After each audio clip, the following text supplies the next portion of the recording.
السلام علیکم ورحمت الله وبرکاته. امید لرم چې روغ جوړ خوشاله به یې د جون په مزو کې به یې. دوستانو نن یو افسوسناکه او دردناکه واقعه مخې ته راغلې ده. په صوابۍ تور ډیر کې یو ښایسته ځوان چې یو ورځ مخکې لاپته و نن چا ډیر بې دردی ډیر په بد حال قتل کړی دی. دوستانو نن سبا دا وحشان او ظالمان دونه زیات شوي دي چې دا مرګ او دا ظلم ورته څه خبره اړه ښکاري نه. نن دا ځوان دا ماشومان ته به ټیوشن استازو چې دا غریب بیا نن په داسې حال قتل کړی دی چې د سړي بدن ورسته وبوږنیږي. په څه وجه یې قتل کړی، څه داسې واقعه مخې ته راغلې وه چې دا د څه یې دومره غټ ظلم وکړو.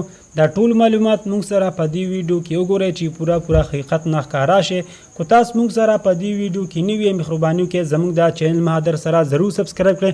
خوا کې ورسره ټلی نشان وهئ چې هر یوه نوي معلوماتي ویډیو تاسو ته په اسانۍ سره میلاویږي. دوستانو نن په صوابۍ تور ډیر علاقه کې باسط استاز چې نن یو ظالمانو او وحشانو ډیر په بد حال قتل کړی دی. دی غرب هیڅ ګناه نه وه. استاد وړو ته ټیوشنې کولې چې یو ورځ مخکې دی نه لاپته او نن چا ډیر بې دردۍ سره قتل کړی دی. په کلي کې کور ګوانډ کې یو بد حال پریشانی ده.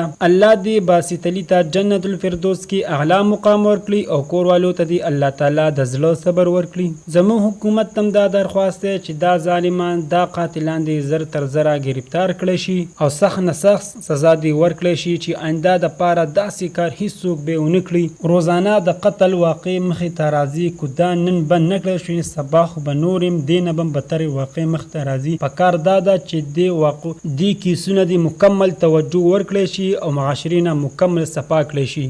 دوستانو دا وا زموږ د دې وخت نیو معلوماتي ویډیو د نورو نیو معلوماتي ویډیو د لپاره زموږ د چینل مهادر سره ضرور سبسکرایب کړئ. خوا کې ورسره ټلی نشان وهئ چې هر یوه نیو معلوماتي ویډیو تاسو ته په اسانۍ سره میلاویږي. والسلام.